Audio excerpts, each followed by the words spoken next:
Finally, we've got a training video, instruction video for Pia Path.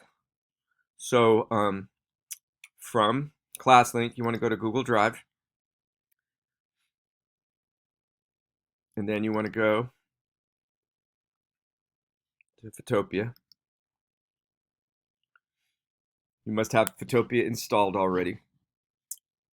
Previous training videos or previous training video explains that.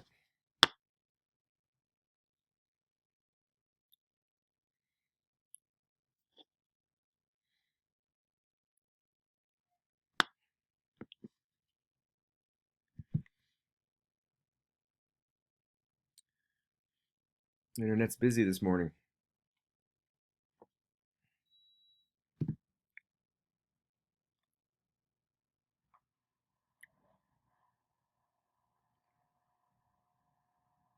All right, so for the name of this, we want to call this Pia Path.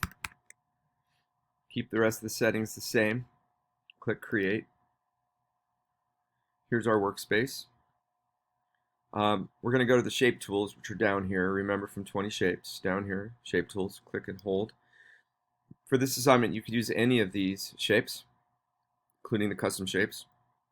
But to keep it similar to the synchronous lesson I gave you on this, I'm going to go and use circles, which I'll make with the ellipse tool.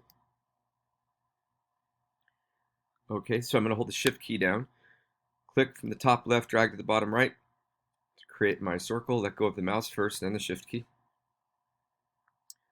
I want my fill to be turned off, and I want my stroke to be turned off, and it already was. All I want to see is that blue path. Okay, just the blue path.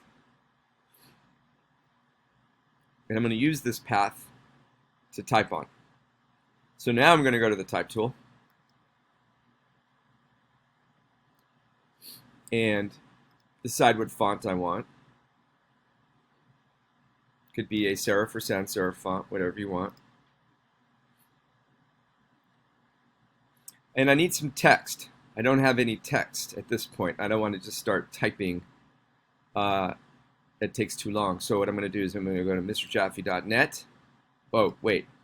Need to show you how to get to that a little bit easier than it just being there. So Schoology. Go to your courses, or go to this course. And right up here at the very, very top of the banner, on the announcement banner, you just click on mrjaffe.net right there. Just click. And it'll take you there. Then you go to links, and then you go down here to Lorem Ipsum to get some placement text. Some interesting things about Lorem Ipsum if you want to know more about it. And otherwise, I just want to click on this Generate Lorem Ipsum button right down here. And I'm going to copy. Oh, let's say, let's copy some of it to this point here. So I'm going to right click, copy, or I could do a Control C on the keyboard to copy. I'm going to go back to Photopea. Make sure your type tool is selected and come up here and just click. And then you want to do a Control V as in Victor, Control V on the keyboard to paste. All right. Now you can see it traveled.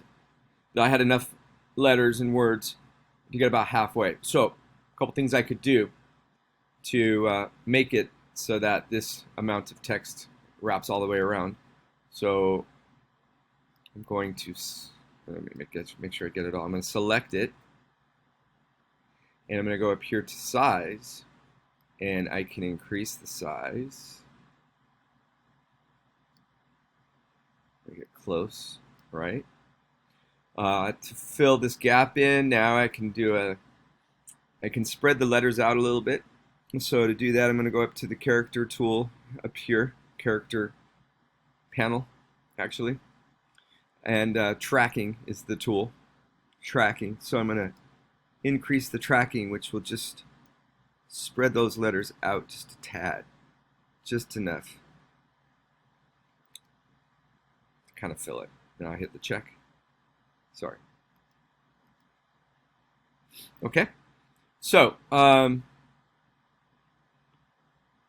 let's keep going. Now I want to make a copy of this. I want to put a circle in the circle in the circle in the circle, right? So to do that, and by the way, your design can be whatever you want. That's just what I'm doing with my design. But you can copy this or you can do something different as long as you're showing that you're using multiple shapes with this Type on Path tool. So I'm going to now jump over to the Move tool and get this position more centered.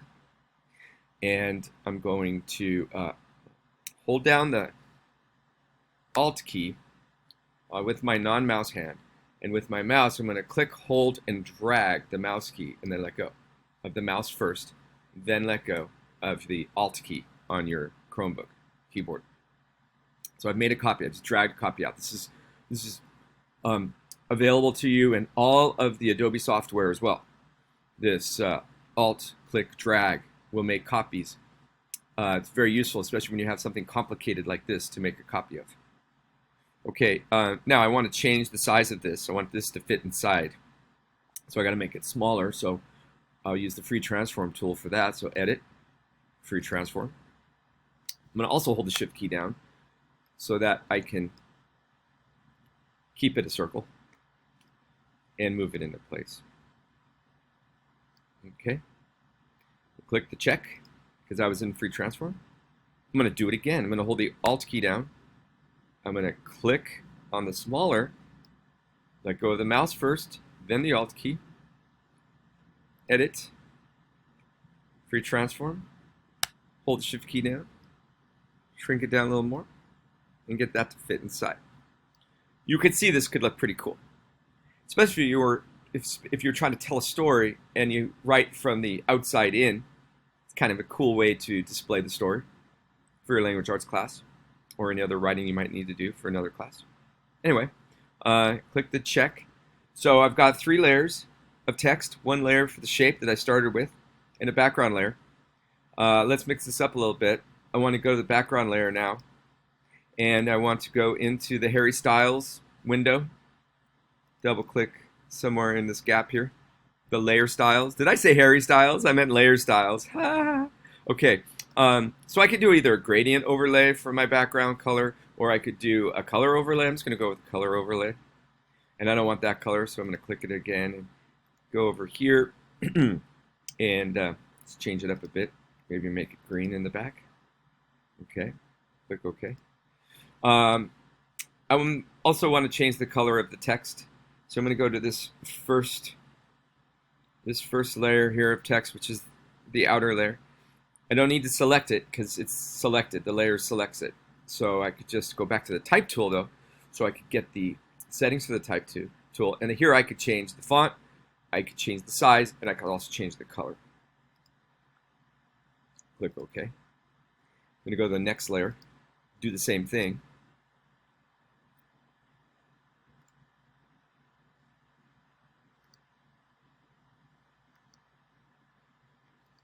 And finally, let's just get rid of, let's make it all colors. Yeah, it doesn't look good. Yeah, it's already used. No, that's not good. Let's see. Go with some reds, but then I can maybe, let's do let's go in here. Oh yeah, maybe a little purple. All right, so there you go. That's basically the assignment.